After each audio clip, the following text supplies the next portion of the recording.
This is Greg Fowler for Online London, and with me is Judy Bryant, a candidate in Ward 13. Welcome. Thank you, Greg. If elected, how many hours per week on average do you expect that you would spend working in your elected capacity? More than I would like, Greg. A lot more than 40, and often 60.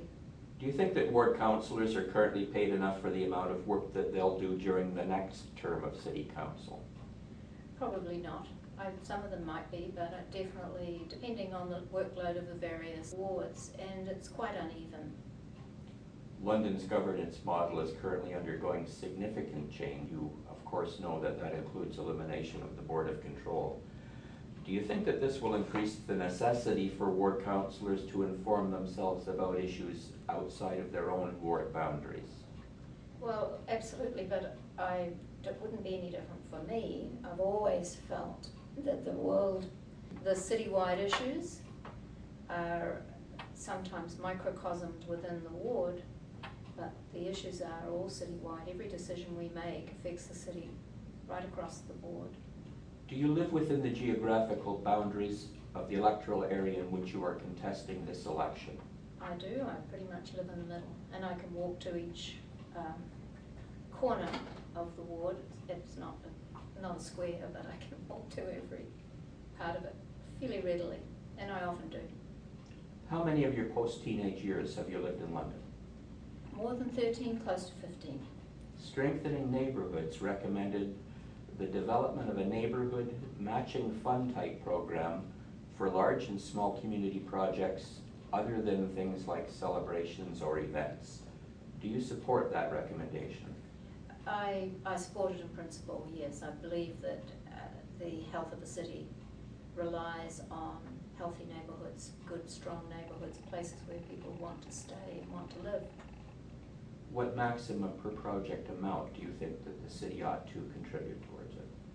I wouldn't go down there yet. I don't think we've investigated the Strengthening Neighbourhoods program enough to know where that works in conjunction with what we're doing through planning, for example. Do you support development of a community program to fund the creation of public art in public places? Yes, I do, and we actually have a program through our Arts Council, and I particularly support that because I think it's arm's reach from the politicians. Should the City of London and its boards and commissions embrace the concept of making their data open and accessible to everyone as often as is possible, and adopting open standards for that data? I think that definitely should happen, and we're quite away from it, and a lot of it has to do with being behind with our technology. When existing software applications have to be replaced or when software licenses have to be renewed, should the city adopt the use of open source software whenever that's possible? I would agree that that would be essentially an excellent idea, and the city has already started to look very seriously at that. Do you think that the city's communication department is being given enough resources, money and personnel to properly maintain the city website and to inform citizens in a timely fashion? I at this time would say that they are understaffed and probably short of cash too. Should citizens be able to subscribe to subject-specific RSS feeds from City Hall in order to stay informed? I don't see a problem with that. Should citizens be able to download the agendas of upcoming public meetings, including advisory committee meetings, at least a week in advance? I don't have a problem with that. The timing might be difficult because, like most people, it's hard to get everything on the agenda in an appropriate time. Despite the requirement of the Municipal Act that all City Hall meetings be public, except for specific reasons, it's been argued that they most often are not because of the inability of the public to hear what's being said. Do you support the adoption of a policy which mandates the use of microphones in all public meetings at City Hall? I wouldn't have a problem with that. Do you think that the city ought to be webcasting all of its public meetings? I think that's a very good idea. If there is a need, if there's a request from the community, and I believe that a lot of people in the community would enjoy that opportunity, I don't have a problem with it. Should the city's boards and commissions be webcasting all of their public meetings? That's something I haven't really thought about, but I don't see why not. They are public meetings. I'm on the board for the Upper Thames, the meeting's public. Should chairpersons of public meetings at City Hall ought to have to announce motions and amendments to motions and the number of votes for and against those motions so that the public can understand what's taking place? I think that would be a very good idea. Often someone from the public is very unfamiliar with the process, and it looks as if things are going chip chop, and they can't follow it, so I think that that's a very good idea. Should London hire an Auditor General? This is something that I, at this present time, don't believe we should be doing. I think that we would be spending millions to save a few thousands in the end. I would agree that the idea is in principle good, but I think that the Services Review Committee should run its course before we even begin to think about it. I don't want to create another department that becomes a department for that department's sake. There are other ways of doing it. And I've talked extensively to people outside of City Hall who have knowledge of this. My husband is an accountant, for example, and he teaches at the Ivy Business School. And we've had in-depth discussions about this one, and I'm still not of the opinion that it would be money well spent at this stage of the life of London, and given the Services Review Committee and what they're doing. Should homeowners have to pay a percentage of the cost for the repair of damage to underground infrastructure on their own property that has been caused by city-owned trees? This is one that's very difficult, and clearly it's in my ward. I don't believe that they should, but I also don't believe they should be paying for their connections that are on public land, the public part of their connection to the main sewer line. Most of the people in those positions have been paying taxes for over 100 years, and I think it's very unfair, and I've voted against it in the past. I have also brought an amendment that when there are earthworks going on a city, you have a reduction in the cost of your services to be connected if you take the opportunity during the construction. Do you agree with the placemaking concept of neighborhood gateways? I'm not quite sure what you're talking about here. Should there be increased user representation on the London Transit Commission?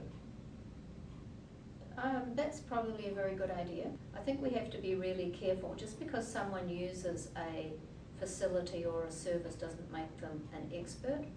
For example, I would support ice rinks, but I don't play ice hockey.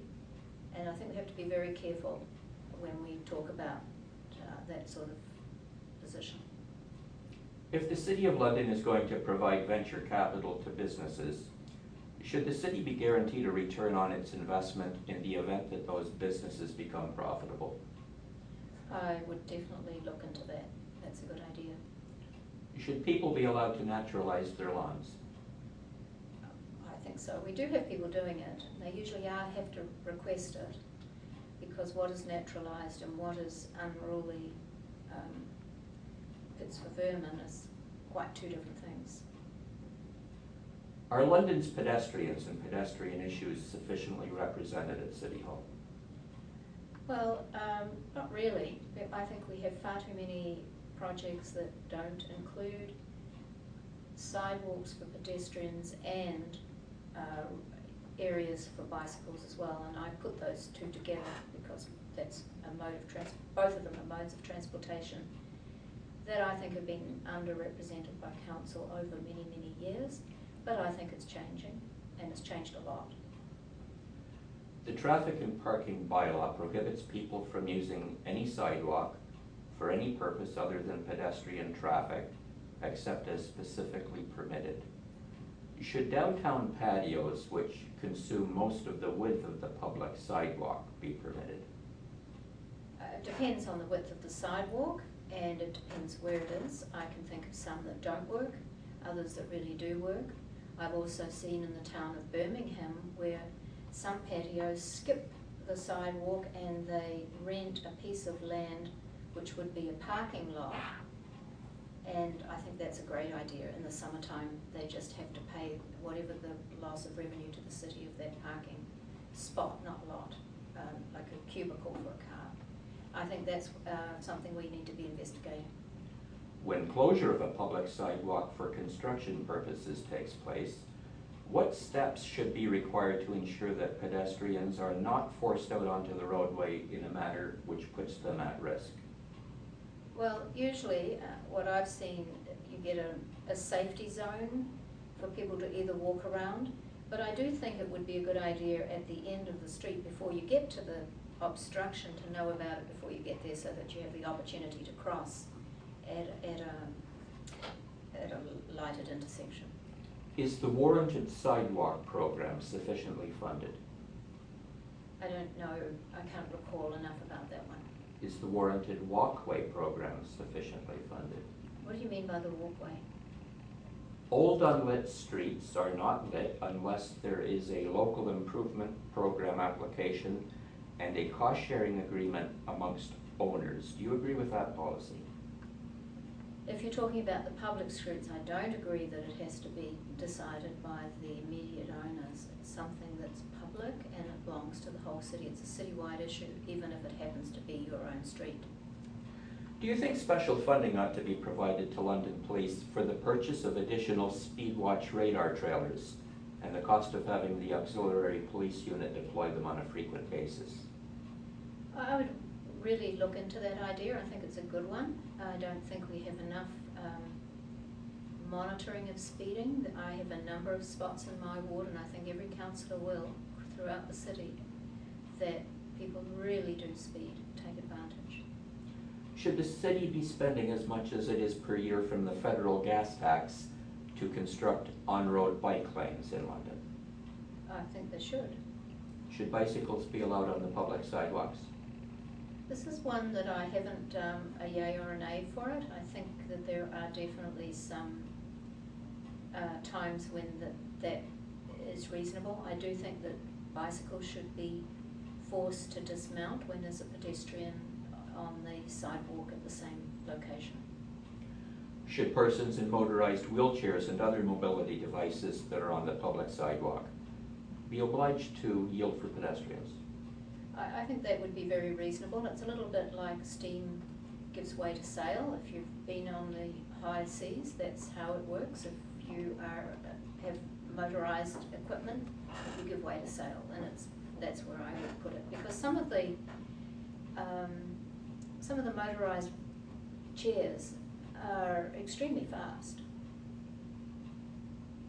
Yes, I think we should look at it.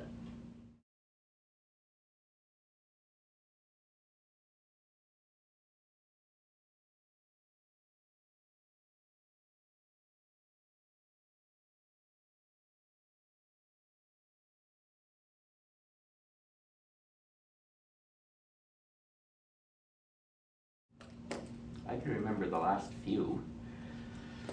I don't know how many you might be missing out on that side. I won't be offended if you... Just skip to the last few that I remember then.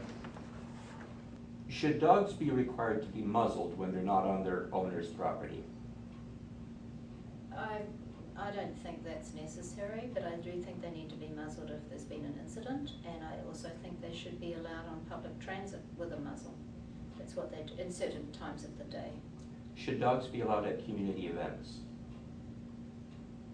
This one, I think it's inappropriate. I've found them to be difficult in places, for example, the festivals in the park. I don't think it's fair to the animal, unless the dog, of course, is there as an assistant to someone. Should people be allowed to raise chickens in their backyards? That one, it would depend on the size of the yard and the location to other neighbours and things like that if we were to go down that route at all. I'm not close to the idea, but I think it comes with a lot of issues. That concludes the Q&A interview, and I thank you very much. Well, thank you. Fancy putting chickens at the end. Well,